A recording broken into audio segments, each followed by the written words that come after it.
Vande Krishna Deva Bhavantam Vande Krishna Deva Bhavantam Vande Krishna Deva Bhavantam Vande Manmana Samadukara Marpaya Nija Pada Pankajamakarande Manmana Samadukara Marpaya Nija Pada Pankajamakarande Krishna Deva Bhavantam Vande Krishna Deva Bhavantam Vande Yadyati Samadhi Shuddhirati Pashati Natava Natagramari Yadyati Samadhi Shuddhirati Pashati Natava Natagramari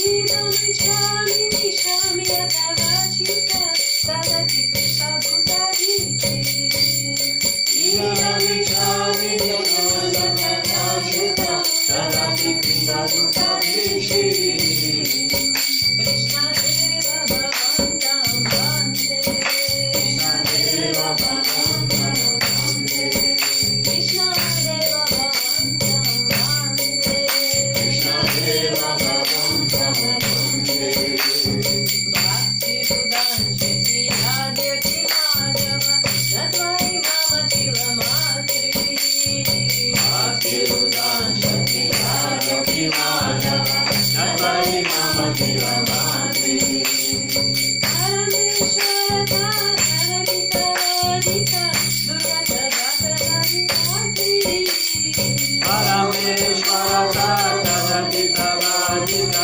Durgata Dharanavitri Krishna Deva Bhavantam Vande Krishna Deva Bhavantam Vande Krishna Deva Bhavantam Vande Ayamadilo Jayadya Sanatana Sarita Dusarasvara Ayamadilo Jayadya Sanatana Sarita Dusarasvara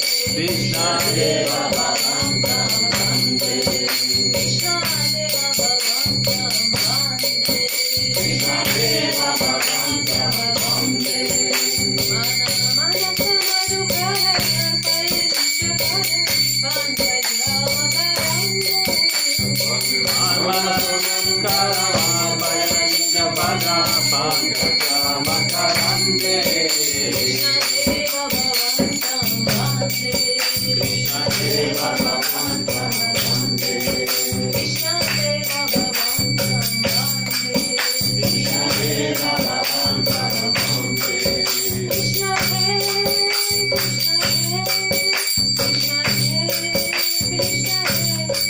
Krishna Krishna Krishna Krishna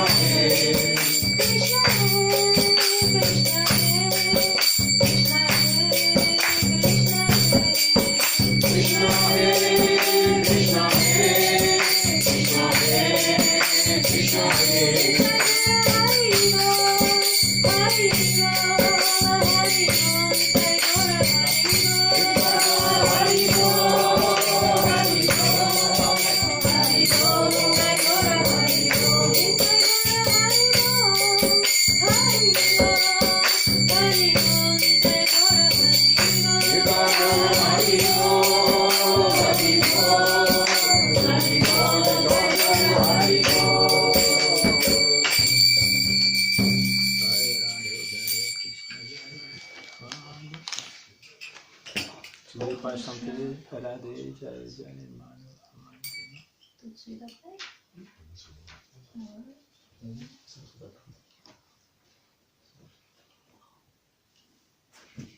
C'est page 117. Jaya Radhe Jaya Jaya Madhava गाइते राधे जय जय माधव गाइते राधे जय जय माधव गाइते राधे जय जय माधव गाइते गोकुलतारिणी मंगलमायिते गोकुलतारिणी मंगलमायिते गोकुलतारिणी मंगलमायिते गोकुलतारिणी मंगलमायिते राधे जय जय माधव गाइते राधे जय जय माधव गाइते दामोदर राति वरदान वेशे हरिनुष्टुप्त वृंदा विपिनेशे दामोदर राति वरदान वेशे हरिनुष्टुप्त वृंदा विपिनेशे दामोदर राति वरदान वेशे हरिनुष्टुप्त वृंदा विपिनेशे दामोदर राति वरदान वेशे हरिनुष्टुप्त वृंदा विपिनेशे राधे जय जय माधव गाइते राधे जय जय माधव गाइते राधे जय जय माधव गाइते राधे जय जय माधव गाइते राधे जय जय माधव गाइते राधे जय जय माधव गाइते राधे जय जय माधव गाइते राधे जय जय माधव गाइते जय राधे जय राधे जय राधे जय राधे जय राधे जय राधे जय राधे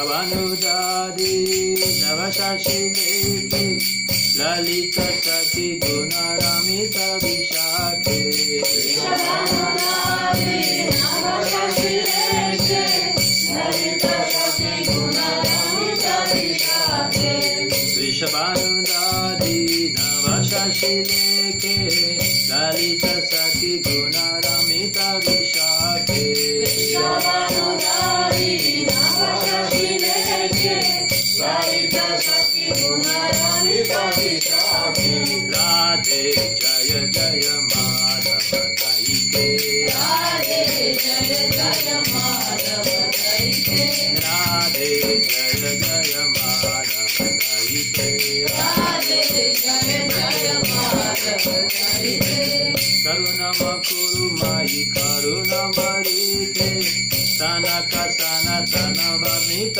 चरिते करुणा गुरुमयि करुणामयिते सनक सनतन वर्णित चरिते करुणम कुरु मायि करुणमरीते तिरुप सनतन वर्णित चरिते करुणम कुरु मायि करुणमरीते सनक सनतन वर्णित चरिते राधे जय जय माधव गाइते राधे जय जय माधव गाइते राधे जय जय माधव गाइते राधे जय जय माधव गाइते जय राधे जय कृष्ण जय राधे जय कृष्ण जय राधे जय कृष्ण जय राधे जय Krishna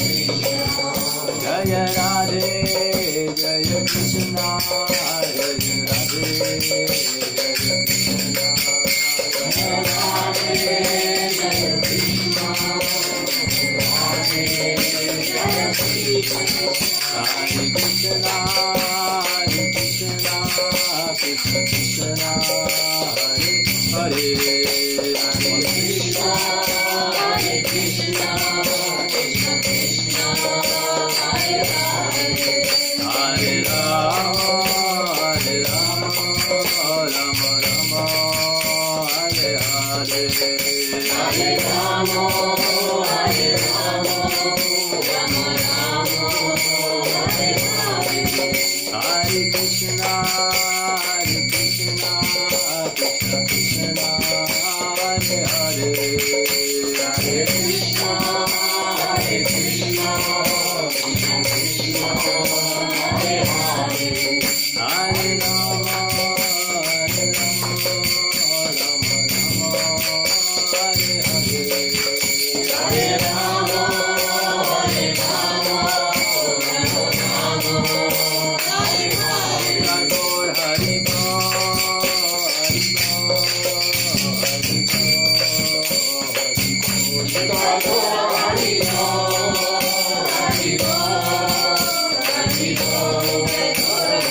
Agyanatimirandasya Gyananjana Shalakaya Shakshurumritam Nina Tasme Shri Gurave Namaha Gurave Gorachandaya Radhikaye Tadaraye Krishnaya Krishna Bhaktaya Tad Bhaktaya Namo Namaha Mukam Karoti Vacharam Pangum Langayate Grim Yakripam Tamaham Bande Shri Gurum Dinataranam Shri Krishna Chaitanya Prabhu Nityananda Shri Advaita Gadadhar Shivasadi Shri Gaur Bhaktivinoda Hare Krishna Krishna Krishna Hare Hare Hare Rama Rama Rama Hare Hare Hare Krishna Krishna Krishna Hare Hare Hare Rama Rama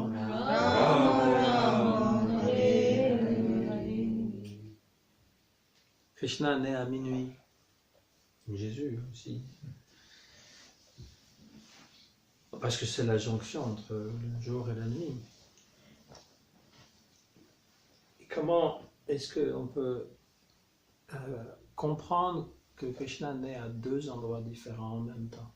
Il naît à Mathura, dans la prison de Kamsa, et il naît en même temps,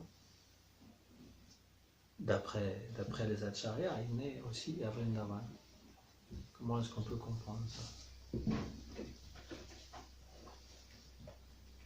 Qu'est-ce que vous en avez compris? Il y a une émanation dans l'eau. Ça, c'est quand Vasudev il porte Krishna. Ouais. Alors, il y a une histoire qui dit qu'il échange les bébés, c'est ça? Ouais. Qui prend quel bébé en fait? Vasudev, c'est le père de Vasudev. En sanskrit, pour dire que le fils de quelqu'un, on rajoute un A, donc c'est comme s'il y avait deux A, mais comme c'est une langue savante, eh bien, ils combinent le A, ils mettent juste un trait au-dessus, ça fait Vasudev. Voilà. Donc Krishna s'appelle aussi Vasudev, c'est aussi un nom de Vishnu, ça veut dire celui qui est partout présent. Et Vasudev, c'est son père. Il est dans la prison. Pourquoi? Pourquoi est-il dans une prison? Tu sais, toi? Krishna, il est dans une prison. Tu sais ça? Uddhava? T'as oublié? Oui. Tu le sais, toi? Pourquoi? Tu sais pas pourquoi il est dans une prison? Et toi? Oui, je sais. Toi, tu sais. D'accord. Donc, Devaki, c'est la mère de Krishna, et Vasudev, c'est son père. Et Devaki, c'est la sœur du roi Kamsa, un roi très méchant, très démoniaque. Elle n'écoute pas, elle.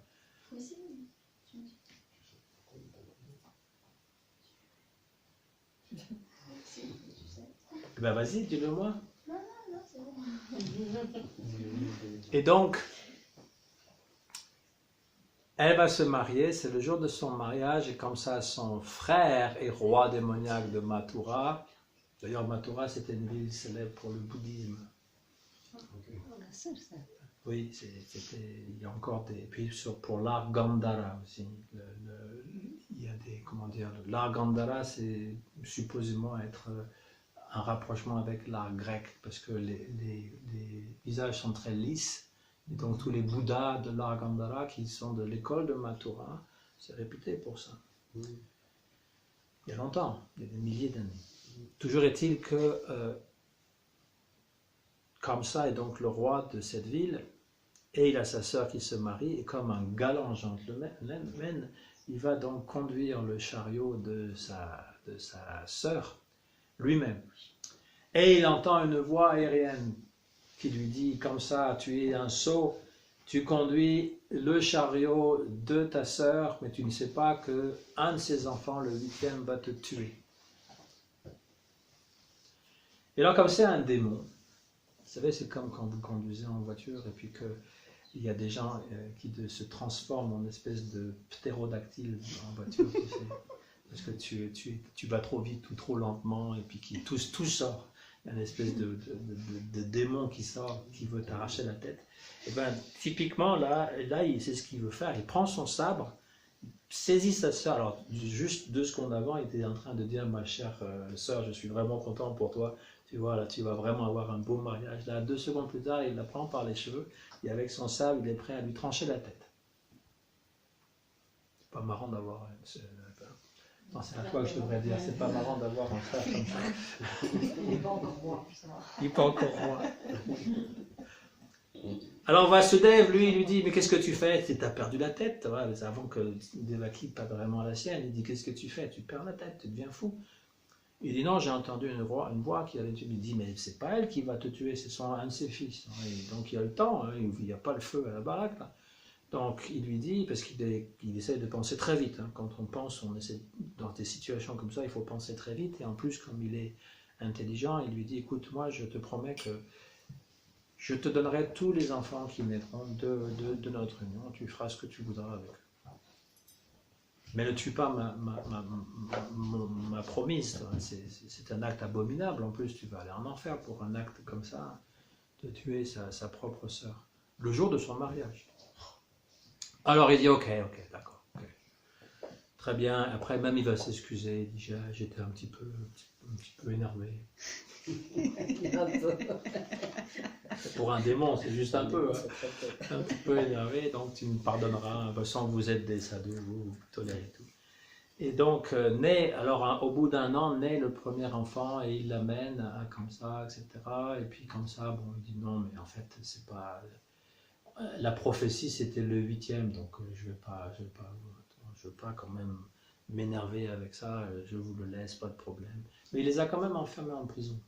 Oui, Mais c'est une prison un petit peu différente des prisons comme on connaît. C'est quand même dans le palais, ils peuvent quand même sortir de temps en temps, mais bon, ils contrôlent tout, ils doivent rentrer, dormir là, etc. Mais Narada Muni arrive et il lui dit, mais bon, comme ça, c'est bien, ça va comme ci, comme ça. Il dit, bah, ça va plutôt comme ci que comme ça, mais tout va bien. Et il dit, mais les enfants de Devaki, là, ils vont naître, il y en a un qui va te tuer. Il dit, oh ouais, c'est le 8e, pas de problème. Il dit, tu sais, moi, je ne saurais pas si je ferais confiance parce que Vishnu... il ne sait pas trop compter, hein, parce qu'il a demandé 3 pas à Bali Maharaj, il en a fait 2, il a pris tout le monde entier, et puis après il a kidnappé même, donc moi je ne lui ferai pas confiance, des fois le 7 vient avant le 8, le 8 peut venir le 1, etc. Alors comme ça il dit, ouais t'as raison, puis en plus c'est un sage Narada, donc il dit c'est vrai t'as raison, donc il dit je vais tous les tuer comme ça, sympa, hein. Donc il les descend et il les tue les uns après les autres. Ils naissent, il y a 6 enfants qui naissent, il les tue tous, il les prend, il fracasse le crâne sur le mur, enfin c'est vraiment un gros méchant. On se demande pourquoi Narada Muni il a conseillé ça. Il a ses raisons en fait, parce que Après, lui, mais bon, il voulait que les choses s'activent un petit peu plus vite, que ça aille plus vite, parce qu'il trouvait que Krishna il tardait à venir. Et là vient Balaram. Mais Balaram, en fait, il est transféré dans le corps de Rohini. Et Devaki fait une fausse couche. Donc, il n'y a pas de bébé à tuer, il est déjà mort. et Balaram apparaît. Alors, Vishwanath Chakravarti Thakur, il explique en fait pourquoi est-ce que les 6 bébés ont été tués, parce qu'il faut avoir une vision mystique, plus spirituelle, plus intérieure. Il faut que Krishna naisse dans notre cœur. Mais pour que Krishna naisse dans notre cœur, il faut que les 6 ennemis, qui sont les chats, parce qu'en fait, l'histoire, c'est que les 6 embryons qui sont nés, qui ont été tués comme ça, sont l'incarnation des fils d'un démon passé, qui les avait maudits de reprendre naissance, donc ils sont appelés des Asuras, Shatkarbha Asura. Et donc, selon Vishwanath Chakravarti Thakur, ça représente les 6 ennemis de la condition humaine, c'est-à-dire Kama, Krodha, Lobha, Moha, Mada, Matsarya. Et en français, parce que vous n'avez pas tous fait du latin, Kama, c'est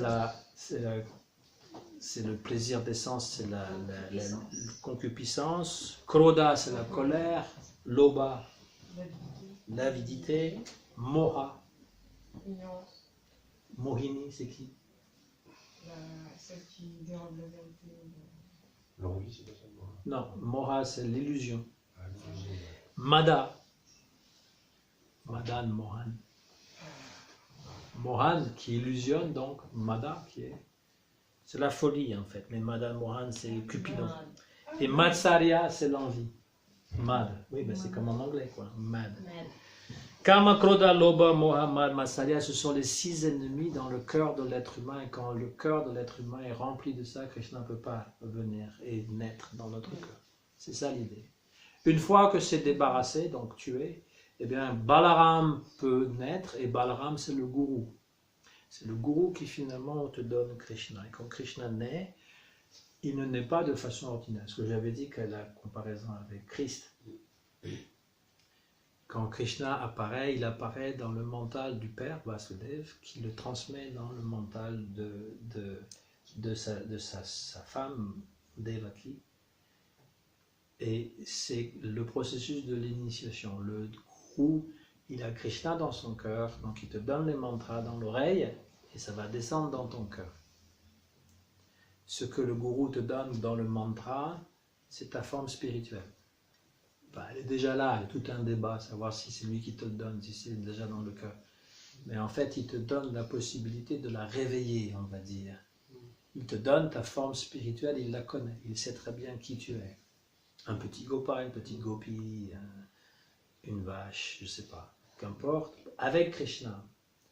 Mais elle n'est pas encore manifestée. C'est toi qui dois la manifester en l'arrosant, c'est-à-dire Shravanam, Kirtanam, Vishnu Smaranam, de cette manière-là. Et lorsqu'elle est complètement, lorsque cette petite plante donc s'est manifestée, est devenue une fleur, s'est manifestée Tarupa, là l'initiation est complète. Je disais ça parce que le baptême chrétien, c'est mourir à l'ancien moi qu'on était. C'est textuellement comme ça que c'est décrit par Paul, et naître homme nouveau. Tant que l'homme nouveau n'est pas né, il n'y a pas eu de baptême. Le baptême n'est pas descendu jusqu'aux pieds, il est resté sur la tête. Donc, il y a un processus d'initiation qui fait que Krishna peut naître dans notre cœur quand toutes ces choses-là sont éliminées. Voilà la raison pour laquelle c'est un divertissement, pour lequel les embryons ont été tués par Kamsa. Kamsa, en fait, il est une aide pour pouvoir faire advenir Krishna. C'est ça, Narada, il veut que Krishna puisse advenir. Et donc, cette histoire d'un roi méchant qui veut tuer tous les enfants, d'ailleurs, il décide aussi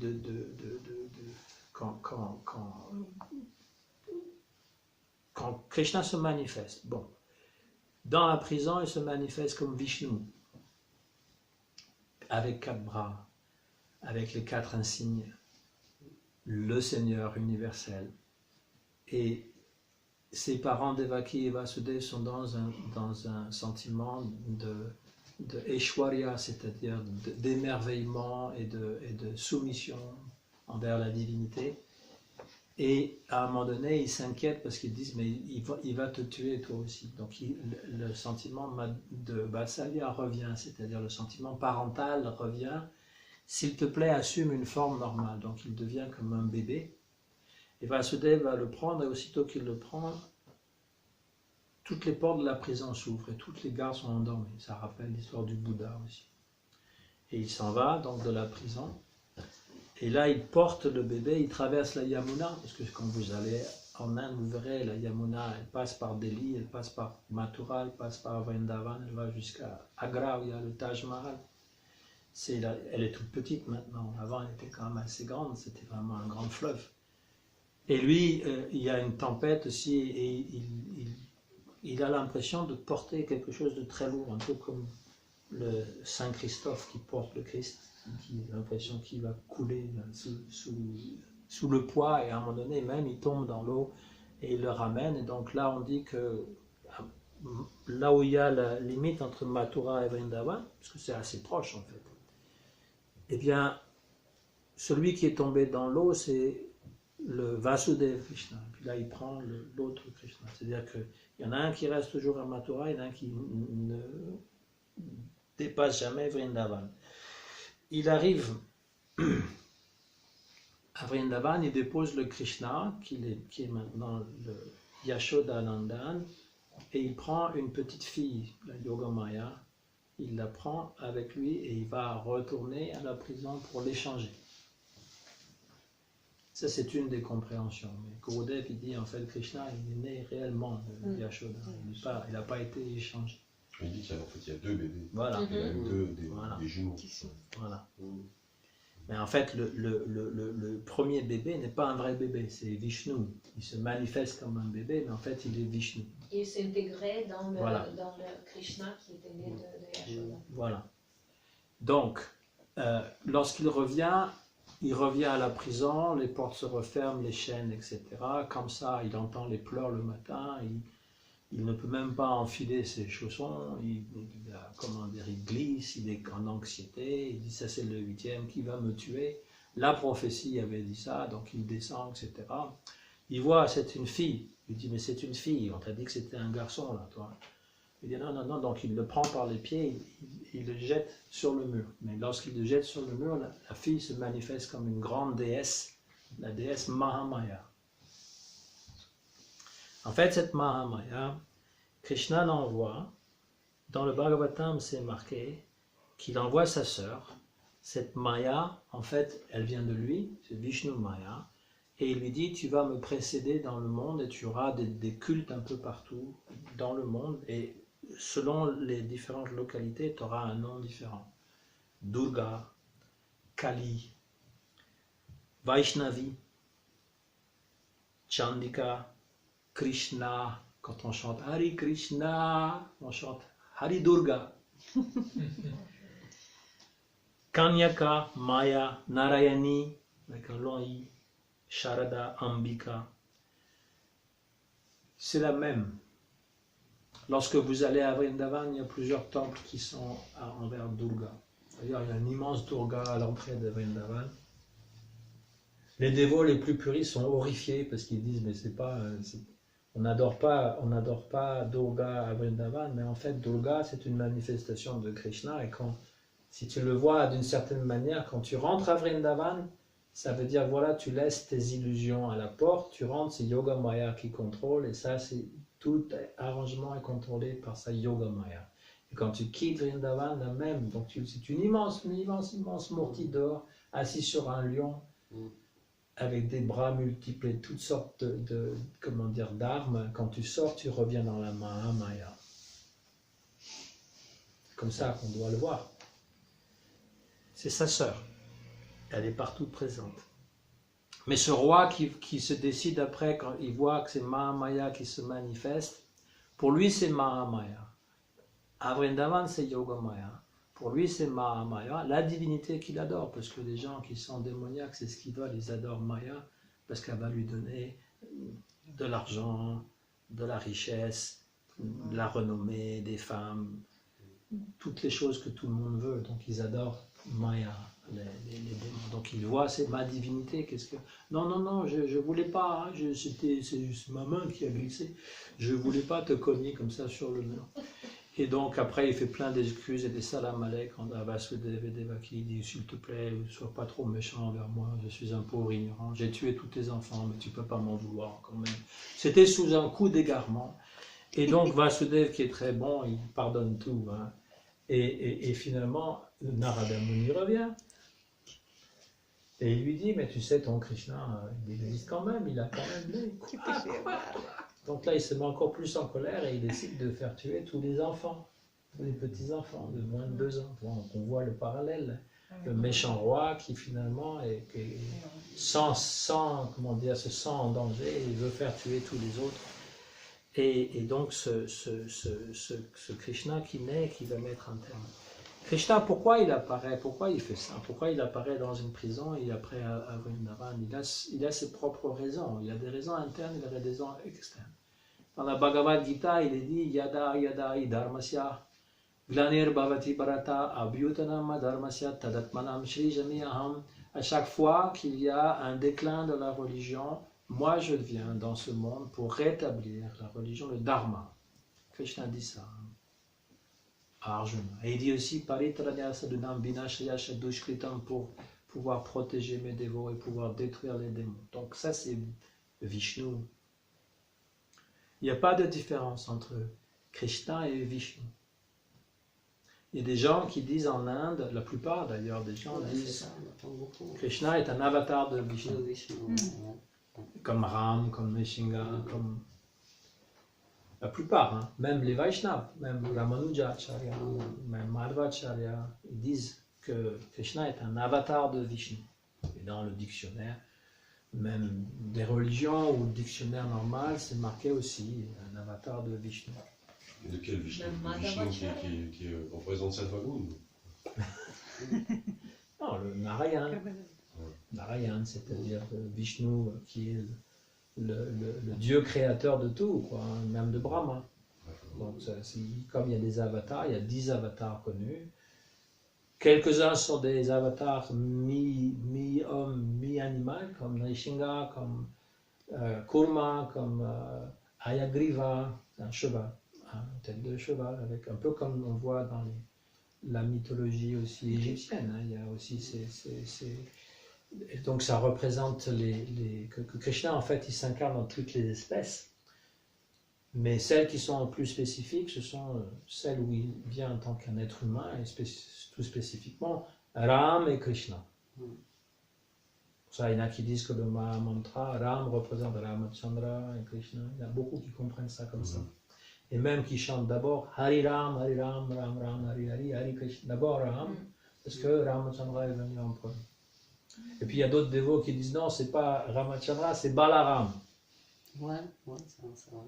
Ben, c'est ce que Prabhupada marque dans le Chaitanya Charitamrita, Balaram. Radha, Krishna et Balaram. Et puis Gurudev, il dit, c'est en fait, Ram, c'est Radha Raman. Parce que le mantra, c'est Radha Krishna, Krishna Krishna, Radha Radha. Pourquoi est-ce que Balaram d'un coup, d'un seul coup?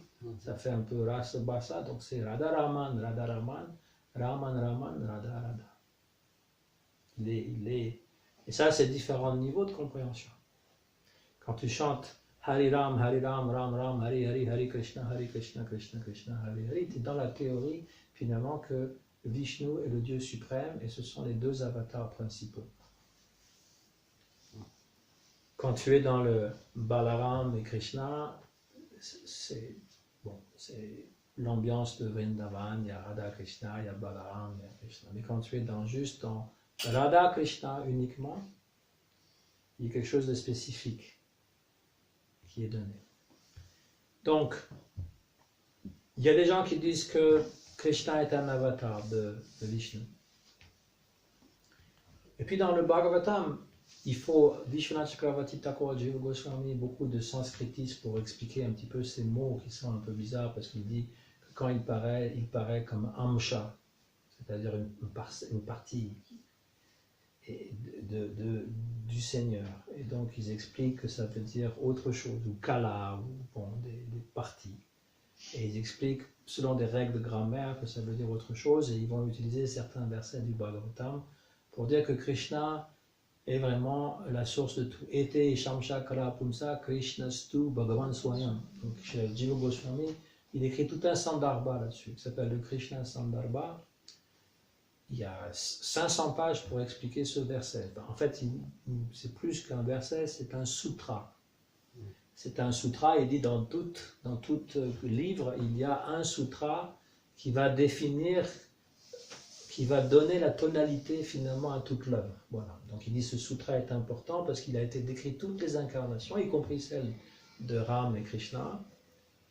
Et le Bhagavatam conclut dans cet chapitre, Ete Shamsha Kala Pumsa Krishnastu Bhagavan Swayam, mais de tous ces avatars, Krishna est vraiment appelé Bhagavan, lui-même, Swayam, lui-même, il dit Bhagavan, et le tout, en fait, dans les arguments sanskritistes, lorsqu'il y a un sutra, quand il y a tout, veut dire mais, la particule mais, c'est-à-dire pas la particule, mais ceci, voilà, donc pour accentuer le fait que c'est différent. Donc, on est en train de dire, mais Krishna est Bhagavan Swayam. Ça, c'est un argument, et l'autre argument est le verset aussi qui définit un petit peu la tonalité spirituelle, théologique de toute l'œuvre du Bhagavatam. Badantita tapavidastatvam yajkenam advyayam brahmeti paramatmeti bhagavan iti shabdyate. Ceux qui savent parlent de cette advaya jnana Paratattva, cette réalité non duelle, il l'appelle Brahman, Paramatma, Bhagavan. Et Jiva Goswami explique que c'est une gradation. Brahman, c'est une réalisation de l'impersonnalité de Dieu, et Paramatma, c'est cet esprit qui est présent partout, le Saint-Esprit, si on veut, Paramatma, et Bhagavan, c'est la personne, la personnalité divine. Et cette personnalité possède des qualités humaines, on va dire, qu'on voudrait tous avoir, la connaissance parfaite, la force parfaite, la beauté parfaite, le renoncement parfait, Sagesse. Ishvaryasya Samagrasya Viryasya, la force, la richesse, il est toute richesse, et Yasha, il est aussi très connu, la renommée. Tout le monde veut ça. Hein? Qu'est-ce que tu veux dans la vie? Je veux être président de la République. Tout le monde va me connaître et puis j'aurai tout ce que je veux, n'est-ce pas? Ou chanteur de rock'n'roll, n'est-ce pas? Ou acteur, enfin quelqu'un de connu.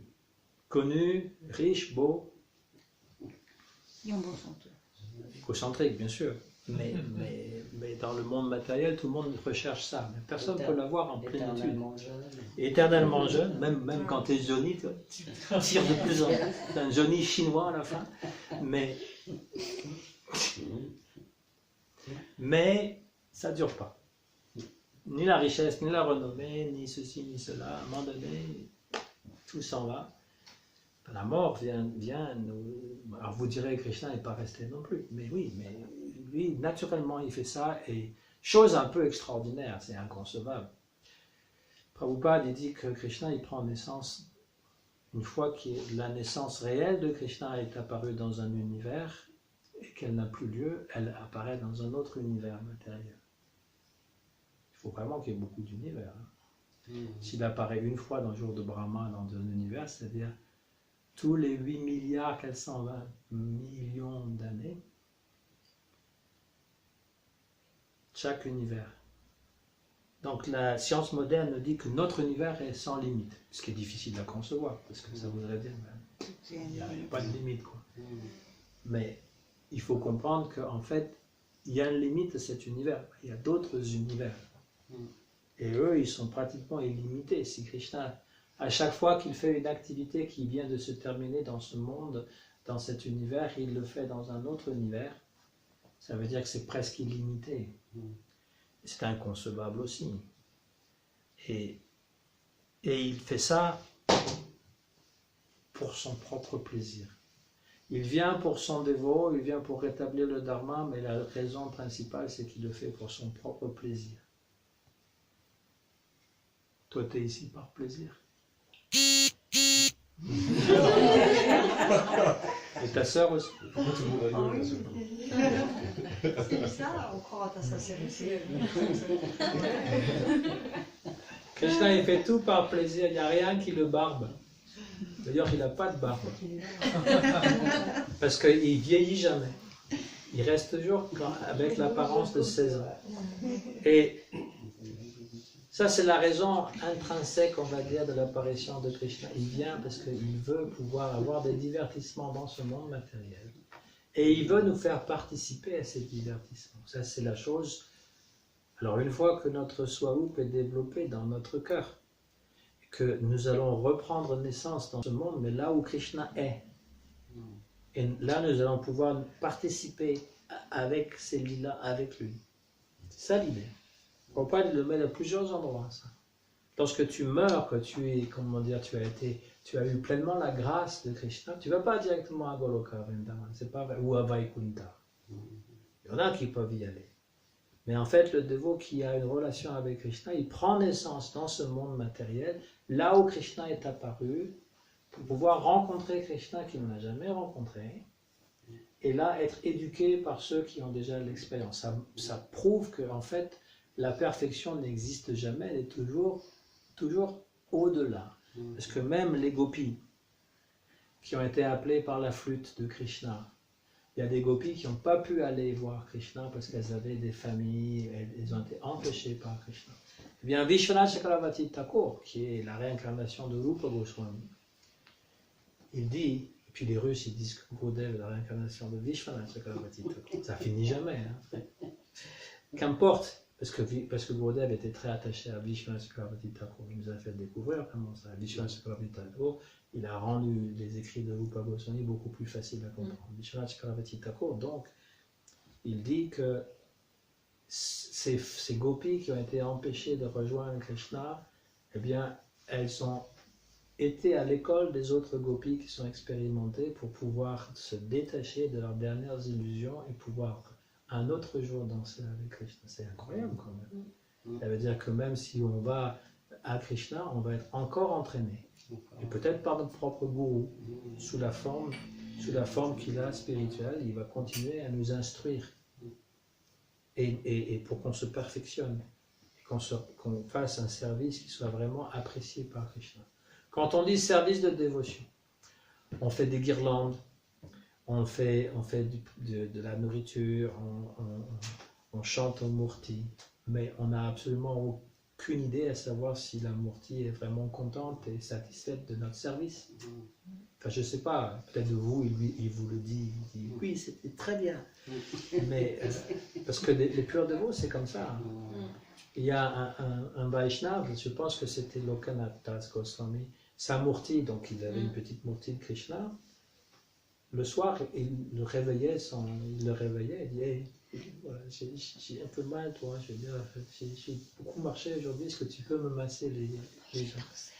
Donc, hein? Il dansait avec Gopi. Il dansait avec les gopis, donc il se met à le masser, etc. Ça va mieux. Quand il va se recoucher, il le réveille à nouveau, il dit maintenant j'ai faim.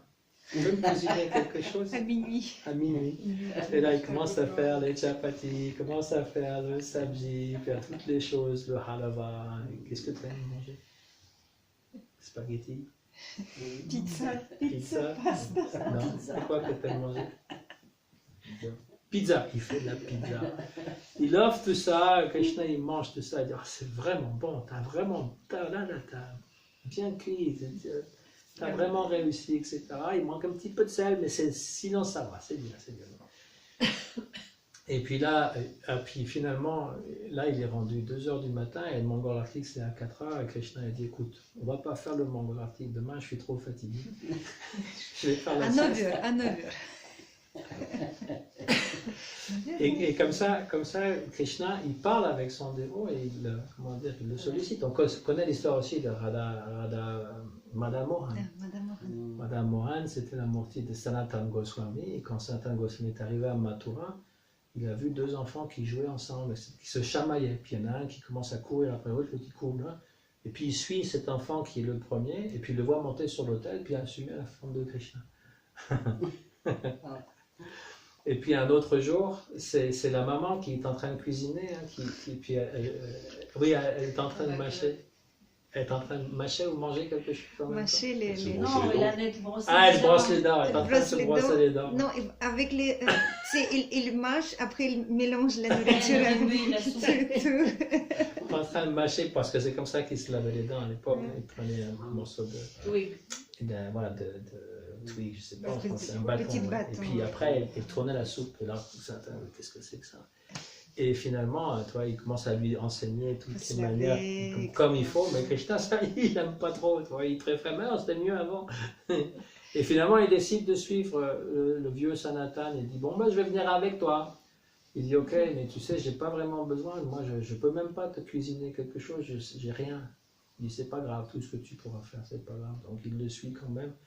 Et puis, il commence à lui faire, Sanatan Goswami, il prend de la farine de blé, il met un peu d'eau, c'est même pas chaud, hein, comme ça, il fait des chapatis, il les met un peu sur le feu, puis il les offre à la mortie, comme ça. Puis il continue. C'est pas beaucoup de gouttes au chapati, il n'y a pas de sel, il n'y a rien. Quoi. Avec un peu d'alva, peut-être aussi, ça passerait mieux, ou je sais pas, avec un peu de savi. Et l'autre, il lui dit, écoute, je t'avais dit que je pourrais pas te cuisiner, si t'es pas content, tu peux retourner à Mathura. T'as vu comment il est? Alors il dit Krishna, non, ça va. Et Je finalement, il y a m'arrange. un bateau qui a amené c'était un marchand, le bateau s'est échoué sur le sable de la Yamuna, comment dire, là, il ne savait pas il devait aller quelque part, c'était urgent, et là, on lui dit, mais il y a un saint qui habite juste en haut, là, c'est une colline, tu peux lui demander, il va faire une prière, il va arranger ça va marcher. Donc il va le voir.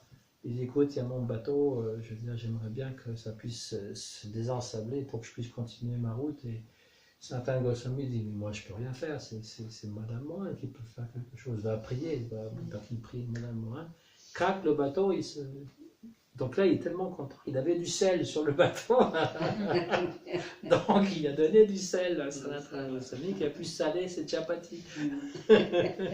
Et après, ce marchand, il a vendu toute sa marchandise. Et il a fait un bon profit, il se rappelait de cette histoire, il dit, il faut que je fasse un geste. Là, ils habitaient juste dans une hutte en haut d'une colline. Je vais construire un temple. Donc, il a construit Madame Mohan, qui est une des classes patrimoine de l'UNESCO. Oui, Hein. C'est un superbe temple donc, pour Madame Mohan. Mais donc, la Murti, elle coopère avec son pur dévot, mais il faut que le dévot soit complètement... il n'est plus du tout, je veux dire, toute la maya du monde, ça ne lui parle plus du tout. Donc là, Krishna, il va pouvoir échanger. Donc voilà, Krishna, il est à Vraja parce qu'il veut, il veut s'amuser, il veut goûter la vie.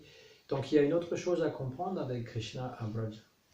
C'est qu'il est à la fois un petit être humain qui peut donc avoir des divertissements humains, et il est à la fois Bhagavan, à la fois homme, à la fois Dieu, n'est-ce pas? Donc, mais il ne peut pas expérimenter la souffrance, puisqu'il est Bhagavan. Et il vient dans ce monde, c'est pas pour souffrir, ça n'a pas de sens. Il ne peut pas expérimenter la souffrance, ni la mort. Il va simplement expérimenter des frustrations par rapport à son désir, et des fois quelques illusions. Une fois, il y a un démon qui lui dit ton père est mort, et il commence à être affligé, etc. Mais ça, c'est plus tard quand il est à Mathura. Mais ça, c'est la Yoga Maya qui agit. C'est pas la Mahamaya. Il n'a pas ces genres d'illusions. Il joue le jeu, surtout d'aller goûter. Quand Rishinga, il est arrivé, je le vois, il a une grosse couronne là, de fleurs, là, une guirlande de fleurs, et quand il est apparu, il est sorti d'un pilier. Il a cassé un pilier pour protéger son démon. Et là, il s'est mis dans une rage folle. Et il t'a déchiré ton démon comme ça, etc. Et tous les autres démons, il leur a aplati la tête avec des grosses massues. Et il était très très furieux. Personne ne pouvait l'approcher, ni Brahma, ni Shiva, ni Lakshmi. Donc ils ont dit, on va amener le petit... Ils sont quand même, hein? Hein, le Prahlad, il est de 5 ans. Il dit, mais lui, bon, il a fait ça pour toi après tout, donc il va calmer. Et puis dès qu'il voit son bhakta, son cœur fond complètement. Et il prend Prahlad sur ses genoux et il lui hume la tête, comme font les parents d'un bébé, ils ont une senteur spéciale dans la tête. Et il se dit, j'aimerais tellement moi aussi avoir ce sentiment d'être un petit garçon assis sur les genoux de mon papa. Mais je suis sorti d'un pilier, j'ai même pas de père. Donc, ce désir qui naît dans son cœur de Vatsalya Bhav, parce qu'il a ce Vatsalya pour Prahlad, il désire l'expérimenter lui-même. Et donc, quand il vient sous la forme de Krishna, là, il peut expérimenter être un enfant qui va être, comment dire, dont les parents vont s'occuper. Et toutes les relations qu'il va pouvoir avoir, les relations avec ses parents, les relations avec ses amis, les relations avec les serviteurs même qui le servent, ou même c'est les animaux qui sont autour de lui, les vaches et les veaux, mais il a aussi des chiens pour garder les vaches. Il y en a 2 ou 3, je pense, ou 4. Et tous ces êtres ont une relation, et puis ses petites amies, les petites villageoises, elles ont une relation très spécifique avec lui, et c'est ça qu'il est venu goûter. Mais il est venu le goûter comment dire, avec toute sa saveur spirituelle, c'est-à-dire qu'il met dans le cœur un tel amour que les habitants de Vrindavan et même comment dire, les êtres inanimés ou les animaux sont complètement captivés par Krishna. Parce que quand Krishna il apparaît, les arbres se plient devant lui et soit lui font ombrage pour pouvoir le protéger du soleil qui brûle comme un feu au-dessus de la tête. Donc ils ont ce sentiment fraternel de dire on va le protéger, ou même parental. Et des fois ils plient aussi pour que Krishna puisse prendre les fruits, donc là aussi c'est parental. Les vaches, elles vont offrir du lait à Krishna, elles sont contentes d'offrir le lait et de jouer le rôle de maman pour Krishna. Et toutes ces relations sont uniques. Même quand il joue de la flûte, le cours de l'eau change de sens. C'est-à-dire qu'en écoutant le son de sa flûte, l'eau est tellement charmée qu'au lieu de couler comme ça, comme elle avait l'habitude, elle va remonter le courant pour écouter. Ou même aller porter avec une vague, un lotus à Krishna. Et les vaches, leurs oreilles deviennent comme 2 coupes qui se remplissent du nectar de Krishna, dans l'ambroisie. Et même les veaux qui têtent arrêtent de téter. Pourtant, c'est toujours ce qu'ils ont envie de faire. Et ils regardent, ils entendent Krishna.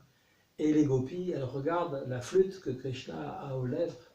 Et elles disent, mais c'est incroyable que ce bout de roseau ait autant de chance d'être directement sur les lèvres de Krishna, et il peut donner toute son ambroisie, alors que c'est nous qui en sommes propriétaires, et lui c'est un vulgaire bambou. Et de plus, il est masculin. Et en plus il est masculin, il n'est même pas du sexe féminin. Et comme ça, tout Vrindavan en fait est captivé par la flûte de Krishna. Et le Kama Gayatri qu'on reçoit de Gurudev, du Gourou, c'est la flûte de Krishna. Mais Gaur Govinda Maharaj, il demandait souvent, est-ce que vous avez entendu la flûte de Krishna? Et lui, il demandait toujours, toi, et toi? Non. Parce que vous êtes dans Maya. Hein, t'as entendu lui qui disait comme ça? Puis il riait fort en plus. Ouais, c'est ça. Parce qu'on n'entend pas la flûte de Krishna, il y a trop de distractions, beaucoup trop de distractions. Même s'il n'y a aucun son dans l'atmosphère, ça continue à l'intérieur de la tête. Des fois, on a des arguments même, contre des gens imaginaires ou contre des gens qu'on connaît, puis on lui dit ça, puis il nous répond ça, puis c'est tout un truc, un pataquès comme ça. Même quand on essaye de méditer, des fois, hein, ça revient. T'es là, puis t'es parti à 10 km de là, il faut ramener le truc, ok. Ou en chantant le Maha-mantra des fois. Et donc voilà, Krishna, il n'est pas encore né dans notre cœur. Mais quand on sera éliminé toutes ces choses, toutes ces anarthas, Krishna pourra vraiment descendre. Et ça, ce sera vraiment Janmashtami. Il pourra vraiment naître. J'avais justement là, c'était Émile Burnouf, il a traduit le Bhagavatam au 19e siècle, et c'était encore à une époque où on parlait bien français. Ouais, c'est un joli français. Tandis que dans la forêt en fleurs, les agiles essaims d'abeilles et des volées d'oiseaux couvraient les étangs, les cours d'eau et les hauteurs, le chef des Madhus, c'est-à-dire le chef, s'enfonçant dans les profondeurs du bois, il faisait paître les vaches avec les bergers et Balaram, tout en jouant de la flûte. Aux accords harmonieux de cette flûte qui respire l'amour, plus d'une parmi les femmes du parc, enfin c'est Braja, entretenait ses compagnes de Krishna, loin des regards du héros. Elles commençaient leur récit et au souvenir des exploits de Krishna, elles n'avaient pas la force de continuer au roi, tant la violence de l'amour agitait leur cœur. Cependant, alors ça c'est fabuleux la description, cependant sous les dehors pompeux d'un acteur, une plume de paon sur la tête et aux oreilles une fleur de Karnikara, vêtue d'une robe jaune comme l'or et parée de la guirlande de Vajayanti, il entrait dans la forêt Vrindavan qui tressaillait d'allégresse sous ses pas. Et il remplissait les trous de sa flûte de l'ambroisie de ses lèvres, pendant que de multitudes de bergers célébraient sa gloire. C'est fantastique. Hein? Ça, c'est du français. C'est beau ça. Beau. On parle plus comme ça. On parle plus comme ça. C'est magnifique. Il y a des gens comme ça. Hein? Il y en a encore peut-être, mais c'est rare. Les vaches dressant les oreilles pour y boire comme à une coupe l'ambroisie qui coule des lèvres de Krishna avec les accords de sa flûte, et leurs petits, gardant dans la bouche une gorgée du lait qui coulait des mamelles maternelles, caressaient du regard immobile et la larme à l'œil Govinda qui est en nous-mêmes. Sûrement, ô mère, ce sont de pieux solitaires ces oiseaux de la forêt qui, perchés sur les branches des arbres aux jeunes pousses brillantes, pour jouir de la vue de Krishna, écoutent en fermant les yeux les accords mélodieux de sa flûte, sans souci d'aucun autre son. Alors, aux accents de Mukunda, les rivières dont l'agitation trahit les sentiments amoureux, suspendant leur cours impétueux, enveloppent de leurs vagues comme avec des bras les deux pieds de Murari, les couvrent de baisers et y déposent une offrande de lotus. En le voyant sous le ciel en feu, conduire à la pâture les troupeaux du parc, en compagnie de Ram, de Balaram et des bergers, tout en jouant de la flûte, le nuage, redoublant d'affection pour son ami, apparaissait et lui faisant une ombrelle de son propre corps, il les couvrait d'une pluie de fleurs. C'est joli, hein?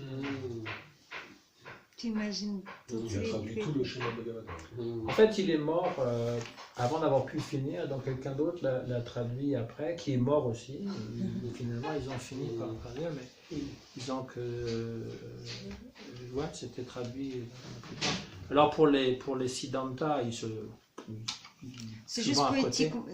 Ils ont considéré ça comme une Non, œuvre non. poétique. Non, ou non, c'est il comme une- dit avoir suivi le commentaire de Sridhar Swami, le fameux Sridhar Swami, qui est considéré par les Mayavad comme étant Mayavadi, qui est considéré comme le meilleur commentateur du Bhagavatam par Chaitanya Mahaprabhu, qui a accepté. Mais bon, c'est pas, on voit que ça reste teinté de Mayavad, son interprétation, elle n'est pas correcte. Mais c'est quand même la première traduction dans une langue européenne du Bhagavad Purana. Elle est toujours éditée ou... Oui, mais elle coûte 450 €, c'est ça. Faut la payer, Ouais. faut la payer. Non, c'est des éditions limitées, d'un gros volume comme ça. Ok. C'est plus édité, hein. Non, mais tu peux peut-être trouver chez Maisonneuve, peut-être. je sais Oui, pas. c'est ça. Mais c'est cher, c'est assez cher. Ouais, ouais. Ouais, c'était parce que c'était pas, ça n'a pas été fait, comment dire, comme qui va acheter ça, honnêtement. C'est seulement les dévots qui vont acheter ça, donc ils n'ont pas fait. qui fait Comme plus le cher. Mahabharat, déjà c'est un petit peu plus populaire et encore ça se vend pas comme des bouchées de pain, hein, c'est pas comme Harry Potter. Le Ramayana, l'édition de la Plénade, Ouais. il est considéré comme... Alors j'ai aussi une vieille édition de Ramayana écrite dans le style du 19e siècle aussi très Et c'est en très français relevé, aussi ouais. En français? C'est considéré comme une balade d'un point de vue scripturaire, je veux dire. Bah, le Ramayana, il n'a pas trop à part quelques passages d'implication, disons, philosophiques, tandis que le Bhagavatam, c'est moitié-moitié, on va dire. Il y a autant de profondeur philosophique que de beauté poétique, c'est ce qui fait son charme d'ailleurs. C'est le Purana le mieux écrit, même pour les sanskritistes modernes, et c'est pour ça que Burnouf avait traduit le Bhagavad Purana, que son homologue anglais avait traduit le Vishnu Purana, qui est une version comment dire, plus petite du Bhagavatam, mais qui a une teneur un tout petit peu différente. qui est bien traduite, mais la plupart des Puranas n'ont été traduits que très tardivement et pas toujours d'une façon très belle, tandis que ces deux traductions, qui datent du 19e siècle, fin du 19e siècle, sont quand même très bonnes, et toujours comment, citées dans les cercles sanskritistes, on va dire. Bon, on peut la lire, hein, c'est édifiant au niveau du langage. Après, pour la compréhension, il faut lire Vishwanath Chakravarti Thakur, Prabhupada et Gurudev pour avoir l'explication de Krishnastu Bhagavan Swayam, par exemple, ou encore cette gradation du Brahman, Paramatma, Bhagavan, c'est Jiva Goswami qui fait ça, et il faut vraiment la comprendre pour comprendre tout l'œuvre, on va dire. Parce que dans la traduction française, là, il est quand même assez clair que Krishna oui, est Dieu soutenu par... Oui, tout ça, oui, ça, bien sûr. Le monothéisme, je veux dire. C'est pas juste un Dieu parmi... Non, mais disons que comme le Bhagavatam contient dans ces versets, certains versets qui ont une teneur un petit peu impersonnaliste, c'est ça qu'ils vont suivre. D'accord. C'est-à-dire que la forme manifestée de Krishna est quand même une forme illusoire ou temporaire, on va dire. Plutôt temporaire qu'illusoire. Pour la majorité des gens, c'est comme ça. Pour les Vaishnavas, ils disent non, la forme, elle est éternelle, elle est manifestée, elle est juste vyakta et avyakta, manifestée ou non manifestée. Pour le gourou aussi, c'est la même chose. Une forme manifestée, une forme non manifestée, mais elle est éternelle. Voilà. Mais bon, après, c'est la différence entre une culture védique ou une culture biblique, ou je ne sais pas trop quoi, et une érudition, une théologie, ou encore une philosophie qui s'approprie l'œuvre. C'est-à-dire que on appelle Bhagavad autant le livre que ceux qui sont adeptes du culte de Bhagavad. Et donc les Bhagavad, ce sont ceux qui font du Bhagavad Purana leur livre de référence en le considérant comme un livre saint, l'incarnation même de Krishna, c'est ce qui est marqué dans le Bhagavatam. L'incarnation même, aussitôt que Krishna s'en va de ce monde matériel, le Bhagavatam se manifeste. Donc il est l'incarnation sonore de Krishna. Et ils le prennent textuellement comme ça. Non pas comme un joli texte ou comme les sanskritistes le font. C'est ça le problème, c'est que les sanskritistes, pour eux, c'est un texte qui reste étranger. Je ne sais pas quelles étaient les croyances de Burnouf, mais à l'époque, ça ne m'aurait pas étonné qu'il était un chrétien, peut-être plus ou moins pratiquant, mais un chrétien comme tous les autres. Oui, mais je veux dire, avec la mentalité de l'époque, hein, c'est-à-dire assez fermée, quoi. Il y a la mythologie hindoue et puis il y a, comment dire, les choses sérieuses, quoi. Voilà. Donc, ça a été beaucoup traduit dans cet esprit-là. Après, dans les autres générations, il y a eu des gens qui étaient quand même attirés par l'Inde et qui avaient, comment dire, des croyances, des pratiques parmi certains sanskritistes, en tout cas aux États-Unis, en Angleterre, en Allemagne, plus qu'en France, qui étaient assez réservés là-dessus. Mais bon, et puis il y a la nouvelle génération qui croit en rien. Alors, ils te traduisent ça, mais ils ne croient même pas à ce qu'ils traduisent. Donc pour eux, c'est juste alors que le sanskrit est une langue sacrée. Hein. Donc ça n'a pas beaucoup de sens d'être un érudit du Bhagavad Purana, puis de penser que tout ça, c'est n'importe quoi. Voilà. Mais bon, voilà, Krishna, sinon en Inde, il est reconnu partout. Il y en a qui se disent Shivaïtes, il y en a qui se disent Shakta, qui vont suivre la déesse, il y en a qui sont communistes, qui rejettent tout. Hein. Et il y a des chrétiens aussi au Kerala, ils sont tous chrétiens. Hein. Quand tu fais la cure ayurvédique, ils sont tous chrétiens et je leur ai posé un peu des questions. Ils ont vraiment la conscience chrétienne, c'est-à-dire on meurt. Et puis il y a la résurrection, il n'y a pas de réincarnation. Ils connaissent tout ça, mais ils disent ouais, mais ça c'est pas à quoi on croit. Donc ils se font enterrer, etc. C'est curieux, hein. Mais c'est comme ça. L'Inde est quand même très réceptive. Il y en a plusieurs millions en plus hein, de chrétiens. Pas juste les évangéliques, il y a vraiment des chrétiens pas juste pour les chrétiens, au Kerala. Au Kerala, hein? Il y a plus qu'en France. Il y en a plus qu'en France. Mais oui, il y a plus de chrétiens dans le sud de la planète qu'en France aujourd'hui, que C'est dans le Fama Nord. qui allait là-bas, c'est un des apôtres, il est jusqu'à... C'est l'apôtre Fama, Thomas, en russe, en russe c'est Fama. Thomas. En Inde. Oui, il allait euh, jusqu'à l'Inde. Oui, c'est la légende qui Il a est- été jusqu'à l'Inde. Oui, c'est la légende jusqu'à la côte Malabar. Là, et puis, Ah, après, les Portugais sont allés. Goa, c'est un truc portugais. Donc tout le sud de l'Inde, en fait, au Kerala, et donc on dit que c'est Thomas qui était allé donc, au 1er siècle après Jésus-Christ, que ça a été évangélisé très tôt. Mais l'Inde étant tellement réceptive, parce que c'est la particularité des Indiens, c'est qu'ils sont inclusifs. Le christianisme a pratiqué souvent l'exclusion, juste nous et pas les autres, mais l'hindouisme, c'est inclusif, ils absorbent tout comme une éponge. Donc toutes les religions, ça fait partie du dharma, du sanatana dharma, ils ont leur place. Et donc, voilà, Krishna. Prabhupada, il a souvent fait la comparaison entre le mot Krishna et le mot Christos. C'est quand même assez proche. Et puis le fait que tous les deux étaient des rois sans royaume et des pâtres, des bergers ou des pâtres. Mais c'est vrai. Et des rois sans royaume, parce que Krishna est un kshatriya, mais en fait, c'est pas lui qui devient roi, c'est Yudhishthira. Et donc lui, il reste comme, comment dire... Et tous les comme deux, un ils roi. ont subi quand même les... Krishna, il avait comme ça.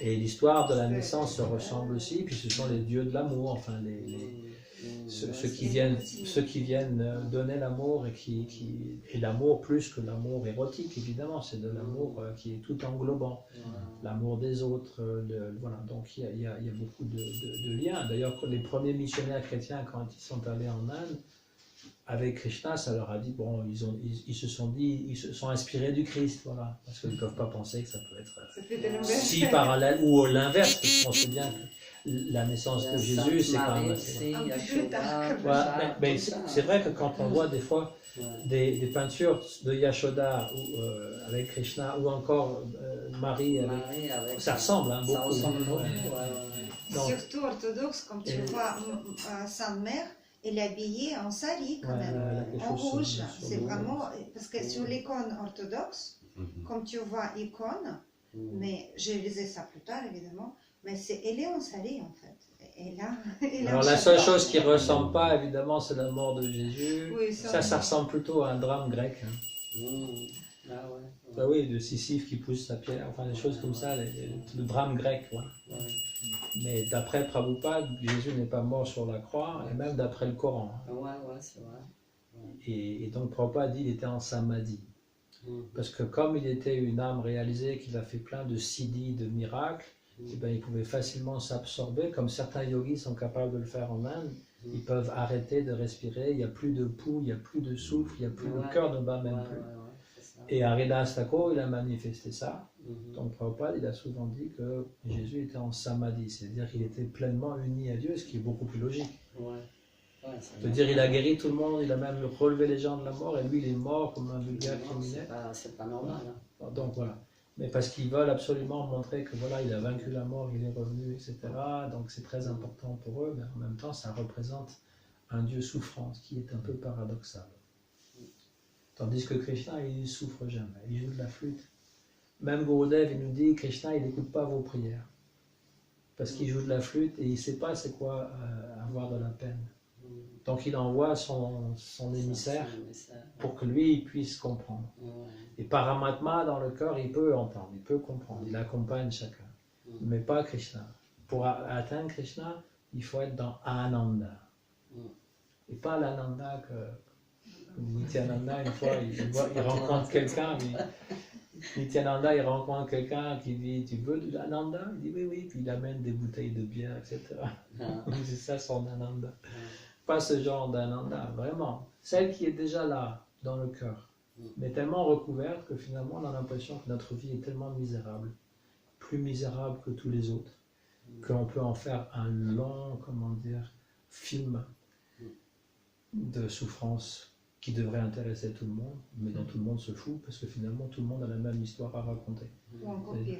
Ou encore pire, c'est vrai. Mais Krishna, c'est la joie. Donc, Prabhupada il dit toujours chant Hare Krishna and be happy. Mm.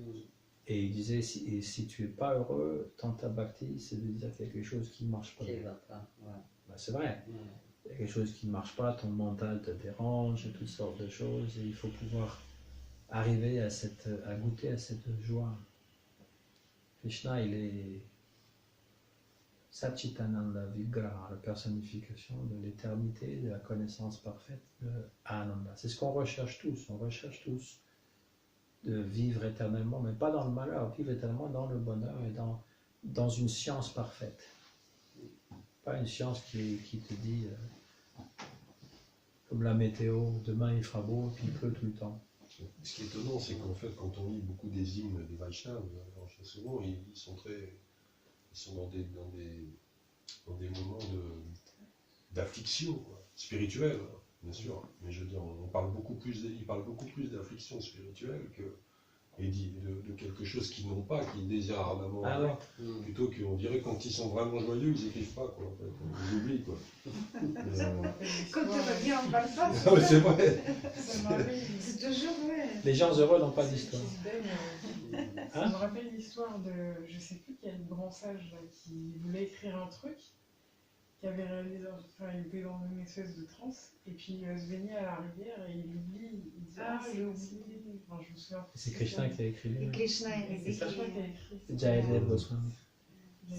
C'était quoi? C'était Mais Jai- ils ne Jai- voulaient pas vraiment le marquer, en fait. Non. il voulait Jay- pas marquer Jayadev ça, Goswami, Quand ils sont- il écrit dans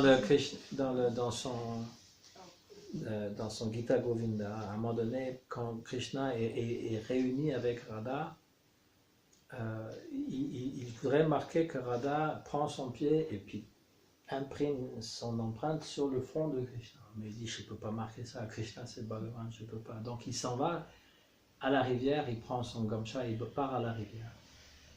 Et puis entre-temps, Krishna arrive déguisé en lui à la maison. C'est cette histoire-là. C'est celle-là. Oui, c'est ça. Et là, il écrit quelque chose rapidement sur un truc et il s'en va. Et la femme de Jayadev était là. Et puis là, il revient de son baignoire. Il dit, tu fais quoi là? Tu pars, tu reviens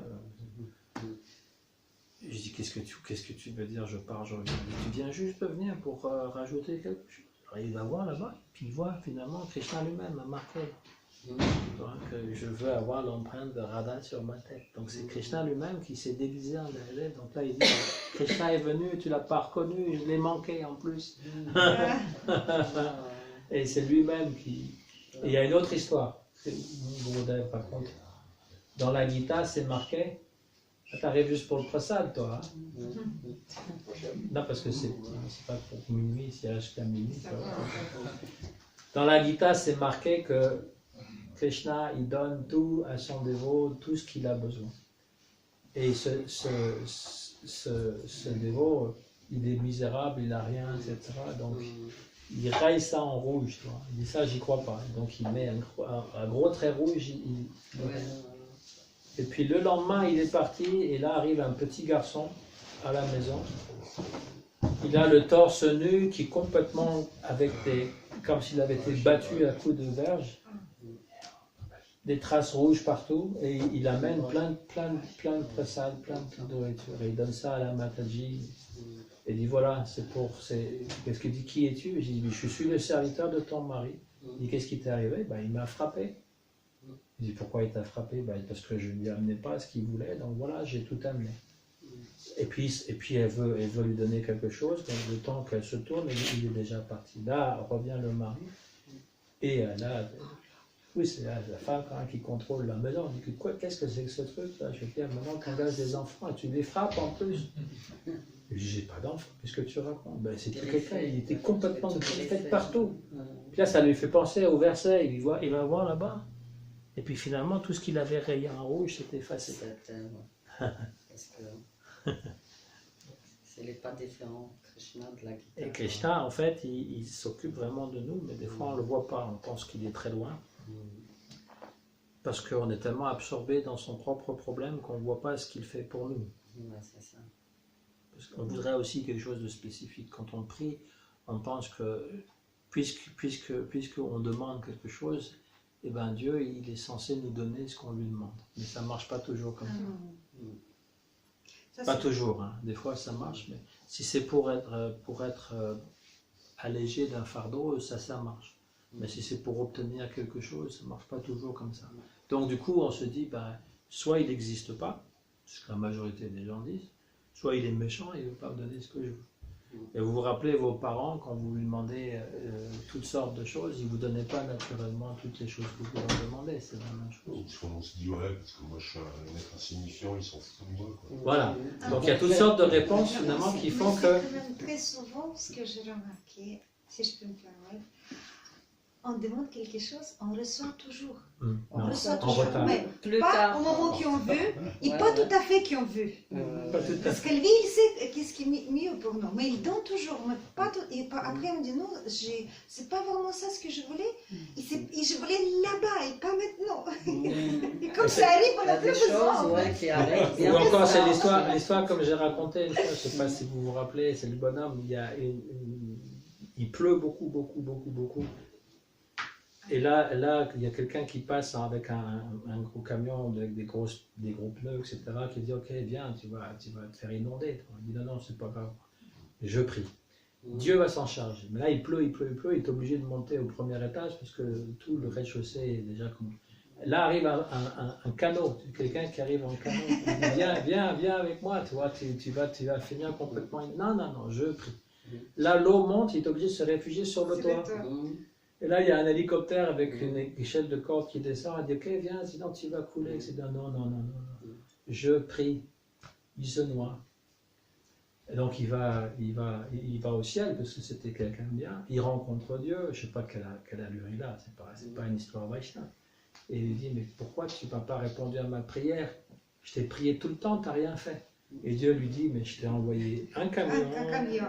un Un bateau, bateau, un hélicoptère, il t'a pas pris.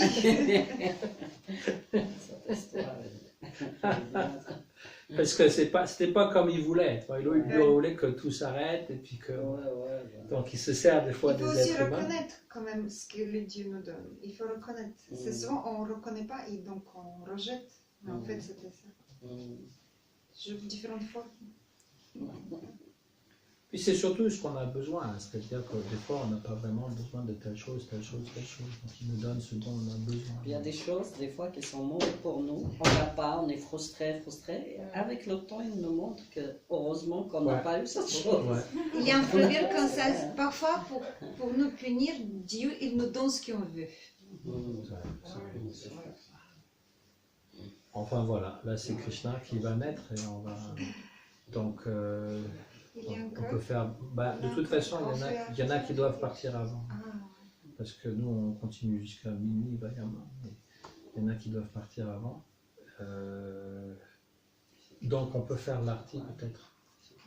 Malati, elle vient d'offrir. Il y en a qui travaillent demain. oui, tout le travail. Bah oui, il est né à minuit, qu'est-ce que tu veux? Mais c'est comme ça, hein. Il fait ce qu'il veut. Il aurait pu naître à 2h du matin. Aussi. Donc il est toujours très gentil Ouais, quand c'est même comme pour je nous. Minuit, ça va encore. Sauf que là, on aurait pu aller se coucher et on se réveille à nouveau, c'est ça? Oui, il aurait pu naître à 2h du matin, bien sûr. C'est la fille de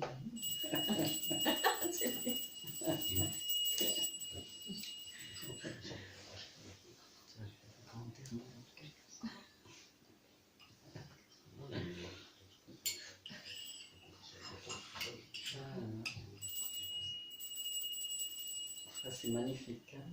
Hein? Ça fait du bien. Hein?